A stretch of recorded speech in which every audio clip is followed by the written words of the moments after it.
Hi, everybody. Isn't this a shock? Well, this is Marco El Gitano, my good friend, and he and I have kidnapped your Minivan Lee. Can you believe it? What's for dinner tonight, Paul? Well, I'm not cooking. I don't know about you, but anyway, no, we love Minivan Lee, and she has lassoed us and convinced us to do this. Why she'd want us to do this, I have no idea, but we're going to have some fun, aren't we? Yes, sir. Absolutely. Today is Taco Tuesday. Yes, and we've just had some wonderful Mexican food at the El something or other. Molinita. Thank you. Yes, sir. Marco is fluent in Mexican. He was talking to the waitress, and I had no idea what he was doing, what he was ordering, or anything else, but it was delicious. We are celebrating another Taco Tuesday, and it's always fun to go out and have some good Mexican food. I would say that Mexican is my favorite, what should I call it, foreign food or something. Okay. I just love it. Yeah. And of course, here in Tucson, we have a heavy Hispanic influence, being so close to the Mexican border, and we get some real great authentic food, Paul, That's don't we? Wonderful. Yeah. And now, Marco, you told me that you spent, was it 3 years in Mexico? Yes, about 3 years. Was what we had today, was it the presentation, the food, the side dishes and such? Is that what you'd find in Mexico too? I'd say yes, for the most part. The only thing we didn't get today that I would have expected in Mexico maybe was a nice avocado, what do you call it? Aguacate avocado mix. Guacamole? Guacamole. Okay. There you go. Guacamole. We didn't get that, but actually, yeah, it was very good. Very, not unlike what you might find down in Mexico. Right, but of course, you know, when we gringos talk about Mexico, we say Mexico as if somebody might say the United States. But as you know, Paul, we have different cuisines in different regions here in the States. Yeah.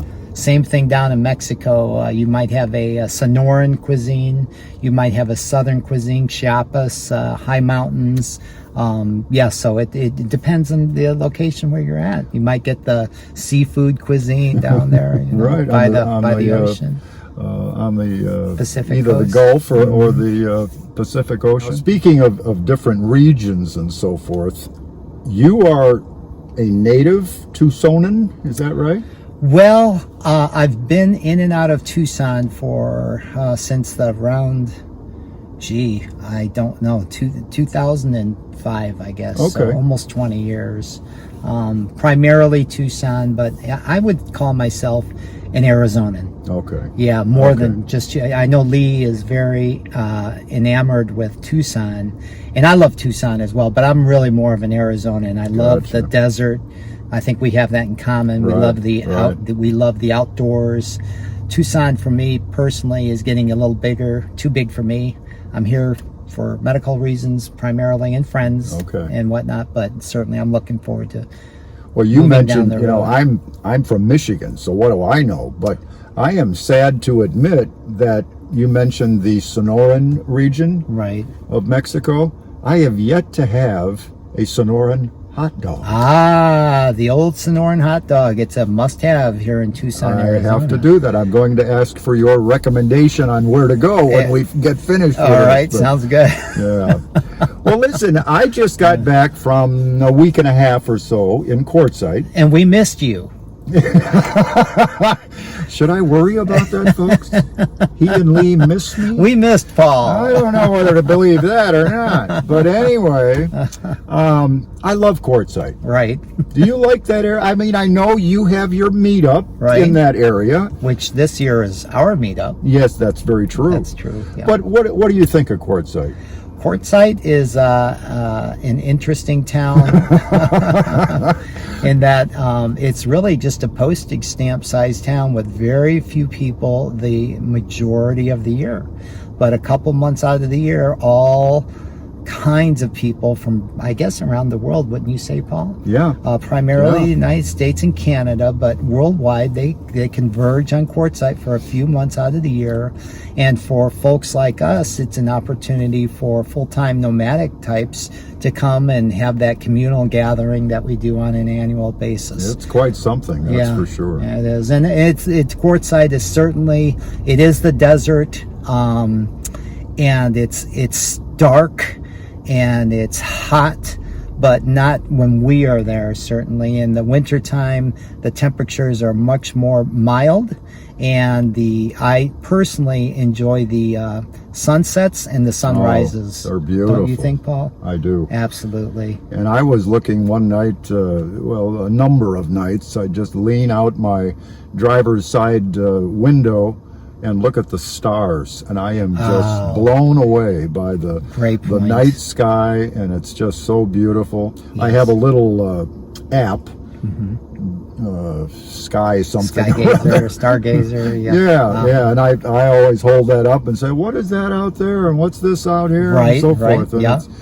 it's amazing what you can see. I agree. I've got one on my app as well, and certainly Quartzsite, given that there's no major city, no light pollution anywhere nearby, you really have an opportunity to see that sky in its true brightness, and its true beauty, and that's another facet that we just can't overlook, can we? That's right. Yeah, that's beautiful. Right. So, folks, if you're coming to any of the events, and especially our event this year, bring a chair that you're comfortable with, so you can just kind of lay back, and there's nothing better, wouldn't you say, Paul? That's 8 or 9, sure. 10 p.m. Look up into those stars. It is just gorgeous. Because those stars are from horizon to horizon, and you could stay there all night long and just not cover the whole sky. Yeah. But, and a fun thing to do is, if you come with a partner, a spouse, is you don't go to bed till the first person sees a meteor. And I didn't know that. Yeah, that's a little, so it could be a couple hours, but generally speaking, satellites don't count. Elon Musk. See a lot of those. Got a bunch up there. Yeah. All right. Speaking of the desert, Paul, I understand you had a little encounter with wildlife a couple of days ago. I was just going to bring that up. Okay. And I know that many of you saw my little video of a visitor that I had, a four-legged visitor. A coyote came in to visit, and it happened at a time late afternoon, when Abby and I were in the van.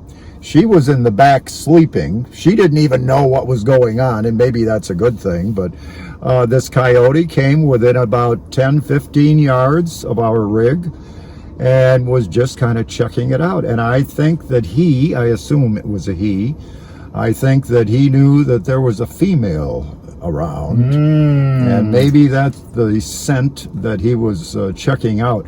But he came walking right up close to my van, and you can look on if you're a member of our Facebook group, you can look at the video on there and see how close he got. It was rather exciting, that's for sure. Yeah, I was somewhat taken aback by the fact that coyote came really close to your rig, which is really surprising, because folks, and a lot of you already know, but let me just say it, coyotes are shy creatures, and they're generally human averse.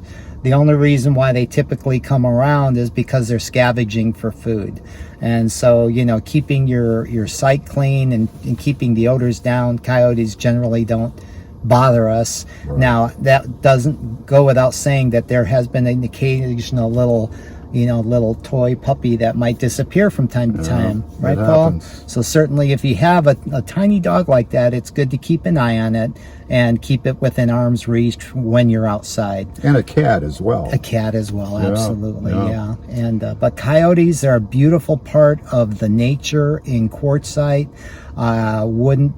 Wouldn't be the same without them. They're a vital part of the habitat, and I can guarantee you they won't bother you, other than just an opportunity to see wildlife. And of course, we don't feed them.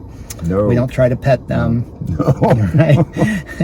No, for sure. And I would say, Marco, that at this the meetup that we have planned for second week in January starts January 6th. Okay. Yes. that time of year in Quartzsite, as Marco mentioned before, the place, it's packed. It's hard to believe. When I was there this past week, I think the closest other camper to me was maybe 200 yards away. I mean, it's very empty. And to see the change between late November and mid-January, it's amazing. The place, it's a nomad mecca.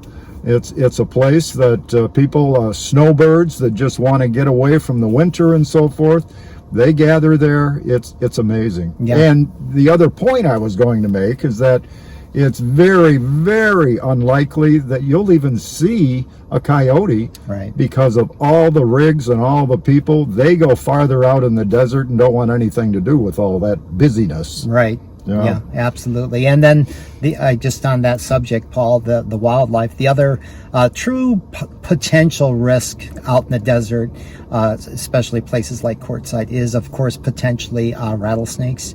However, Paul, rattlesnakes hibernate typically in the winter time, correct? Right. So not to worry about rattlesnakes either, folks. Never seen one in the winter out there in Quartzsite. No. This will be my fourth winter going to Quartzsite.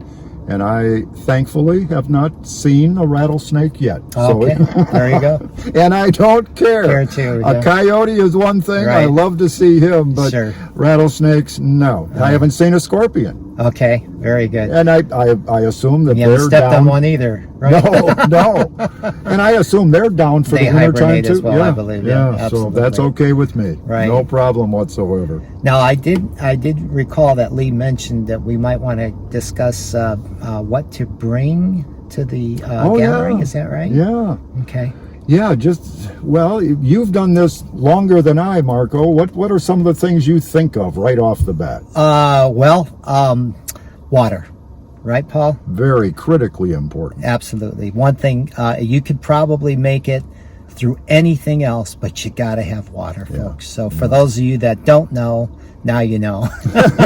Right? Drinkable water, absolutely. And don't forget, we're going to be there the second week of January, of course. And you think, well, but we're out in the desert, so that's why we're going, to enjoy that wonderful weather. Well, that wonderful weather overnight and maybe a couple hours in the morning, it is very chilly. It can get down to 40-ish? Yeah. Or even possibly, I mean, potentially, I would say prepare for the worst and plan for the best, but certainly you could look at upper 30s. That's a possibility. Yeah. As a matter of fact, there were a couple of days when I was just up there here in November that it was in the upper 30s. And so bring warm clothes. You won't regret it. You really have to almost have two sets of clothes, because by late morning, it's going to be up in the 70s probably, and you'll want to change clothes and put something a little lighter on. Yeah, that's a great point, Paul, about the weather. And so certainly I have my little kind of a nomad tradition, which is kind of cool for you folks. If you're interested, you don't have to do it, but it's kind of fun in the morning when you want to get out and enjoy your neighbors, and you get out to have that cup of coffee and you come out in your robe. So, because hey, that's what it's all about, right? So, if you have a robe you really enjoy and it's nice and warm, bring it. It's a lot of fun. So come on out in your robe, have a cup of coffee in the morning. I feel so bad. I don't have a robe. You gotta get a robe, Paul. Christmas is coming. Okay. Yeah, we'll have to talk to Santa. It's frowned upon to go out in your t-shirt and skivvies? You'll look like an outsider. You want to do the robe. No. You gotta get the robe, man. I can't wait. Yeah. All right. Absolutely. Well, thank you for that tip. Absolutely. And then food for those, again, it all depends on rigs. Like Paul's got this beautiful van, Lee's got her minivan. Some people have fridges, some people have coolers. Depending on what your setup is, if you're just coming in a car, you might want to bring some foods that are non-perishable, just so you have a little something to nibble on, maybe granola bars or whatnot, something that you can eat that's not going to go bad. If you have a fridge, of course, bring staples. Don't have to bring too much. There are grocery stores nearby. There's water stations nearby, right, Paul? Dump stations, folks. One thing also is important: pack it in, pack it out. It's one of the common courtesies and the rules on BLM land. Whatever we bring in, we're going to take out with us, whether it's wrappers, excess food, lawn chair that broke, or if it's your number one or number two, pack it in, Right. pack it out. Yeah. Right, Paul? Very important. Absolutely. Yeah. And then firewood. If you want to bring a little firewood, don't go crazy. Bring a little firewood for whether you join our group or another group. If you're new, it's a great way to say hello, and it's like a gift to the hosts when you bring them a little bit of firewood. It's Much appreciated. kind of a nomad tradition. Yeah. Yeah, absolutely. Anything else that's critically important? Maybe not even critically, but helpful when you're out? We hope that we're going to have some musical events that are community music, such as drum circles.